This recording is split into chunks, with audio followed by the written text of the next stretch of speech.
IKN ditetapkan sebagai ibu kota politik pada 2028 oleh Presiden Prabowo Subianto.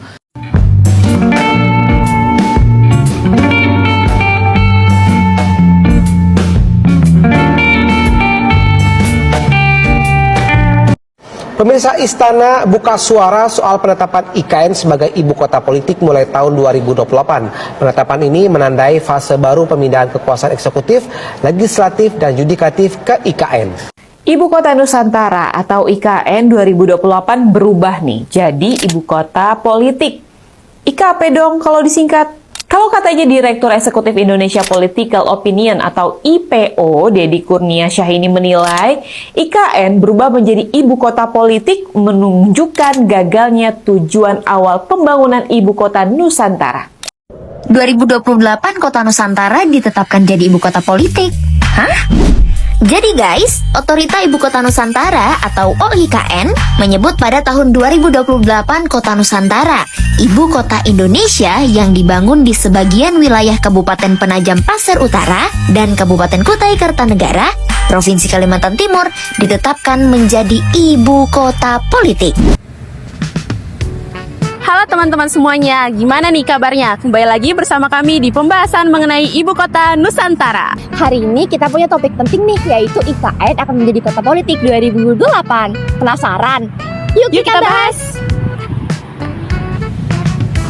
Nah teman-teman, kita sudah bersama dengan Kiki, teman diskusi kita yang pertama untuk membahas Ibu Kota Nusantara. Oke Kiki, kita mulai dari pembahasan yang paling mendasar. Menurut kamu apa sih alasan kenapa Ibu Kota Indonesia ini harus dipindahkan ke IKN? Sebenarnya ada banyak sekali alasan mengapa Ibu Kota Indonesia dipindahkan ke IKN. Ada dua alasan yang paling mendasar. Yang pertama, Jakarta sudah terlalu padat dan rentan banjir, macet, hingga tekanan lingkungan. Yang kedua, pemindahan ini menciptakan pemerataan pembangunan. Indonesia tidak boleh hanya terpusat di Jawa saja, tapi harus tumbuh juga di Kalimantan, Sulawesi, hingga Papua. Oke Kiki, jadi belakangan ini ada isu yang sedang beredar bahwa Ibu Kota Nusantara ini direncanakan akan menjadi ibu kota politik pada tahun 2028. Menurut kamu bagaimana? Karena target pemerintah adalah tahun 2028, Nusantara sudah berfungsi sebagai pusat pemerintahan dan politik. Gedung legislatif, eksekutif, dan yudikatif diprediksi selesai sebelum itu. Dan tahun 2026 sudah ada anggaran sekitar 6,26 triliun untuk infrastruktur. Kira-kira kalau IKN bakal beneran jadi ibu kota politik, kira-kira peluang apa ya yang bakal terjadi? Nah, kalau bicara soal peluang yang akan muncul kalau misalnya Ibu Kota Nusantara beneran jadi Ibu Kota Politik 2028 itu apa? Sebenarnya menurut saya sendiri nih, banyak banget peluang yang bisa muncul. Yang pertama, kebijakan politik semua itu akan berpusat di Ibu Kota Nusantara. Terus juga ini tuh berpengaruh ke investasi infrastruktur seperti makin pesat nih pembangunan sekolah, rumah sakit, universitas, pembangunan rumah ASN, gedung-gedung perkantoran, terus juga pembangunan jalan, itu semua akan lebih pesat lagi karena Ibu Kota Nusantara kita itu udah jadi ibu kota politik. Nah terus ini juga itu berpengaruh ke pemerataan ekonomi. Nah seperti yang kita tahu kan pemerataan ekonomi itu hanya terfokus di Pulau Jawa ya. Nah ini tuh bisa jadi momentum untuk melakukan pemerataan ekonomi di Indonesia, khususnya di Kalimantan Timur sendiri. Kalau misalnya nih kita bertanya UMKM sekitar kira-kira dapat dampak apa nih? Kalau UMKM sekitar tuh sebenarnya mereka tuh bisa ningkatin usaha kuliner, usaha transportasi, ataupun jasa kreatif apapun itu. Sehingga momentum ini apabila kita lakukan dengan baik, kita manfaatkan dengan maksimal, itu bisa menjadi momentum yang baik buat Ibu Kota Nusantara sendiri. Nah, di antara banyaknya peluang yang akan muncul saat IKN sudah resmi beroperasi, tentu akan banyak juga rintangan-rintangan yang akan muncul. Apa aja sih?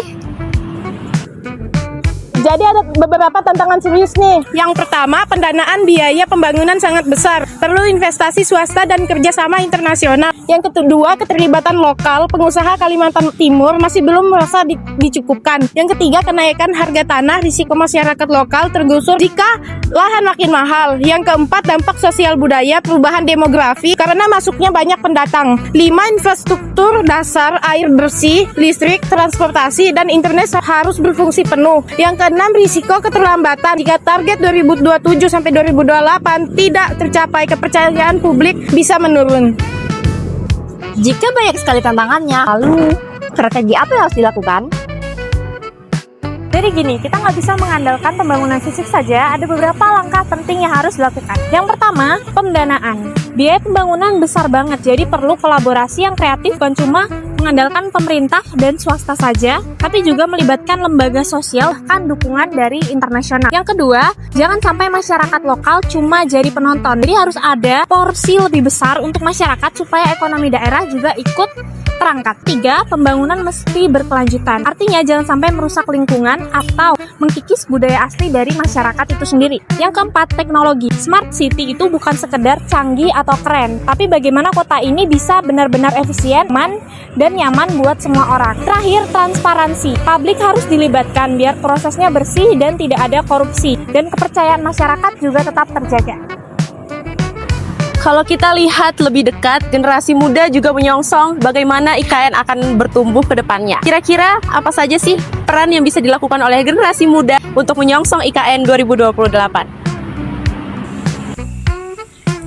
Benar sekali, anak muda yang ada di Kalimantan Timur masih harus menghadapi beberapa tantangan besar. Yang pertama, anak muda yang ada di Kalimantan Timur itu harus memiliki kemampuan digital, karena nanti IKN akan menjadi smart city. Yang kedua, anak muda yang ada di Kalimantan Timur harus siap bersaing di dunia kerja dengan pendatang dari luar. Yang ketiga, anak muda yang ada di Kalimantan Timur harus siap berwirausaha agar UMKM lokal bisa bersaing. Yang keempat, anak muda yang ada di Kalimantan Timur harus menjaga budaya lokal agar tidak hilang dan tetap terjaga. Yang kelima, anak muda di Kalimantan Timur harus peduli pada lingkungan, karena ini tuh sesuai sama konsep hijau yang ada di IKN. Selain tantangan besar yang harus dihadapi, ada juga peluang yang bisa menjadi kesempatan emas. Contohnya itu kayak para anak muda bisa mendirikan startup lokal, mengembangkan ekowisata dan budaya, menciptakan usaha kreatif, mengisi posisi strategis di pemerintahan atau swasta, serta menjadi orang yang mendorong keberlanjutan hingga membuat perubahan yang besar.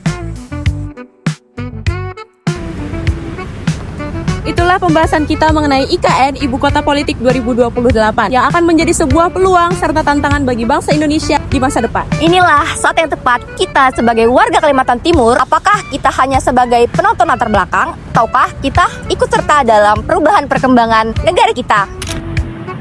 Semoga video ini bisa menjadi inspirasi. Jangan lupa tinggalkan jejak kalian di kolom komentar mengenai apa yang harus dilakukan oleh generasi muda khususnya yang tinggal di Kaltim. Terima kasih bagi yang sudah menonton. Sampai jumpa di video edukasi berikutnya. See you!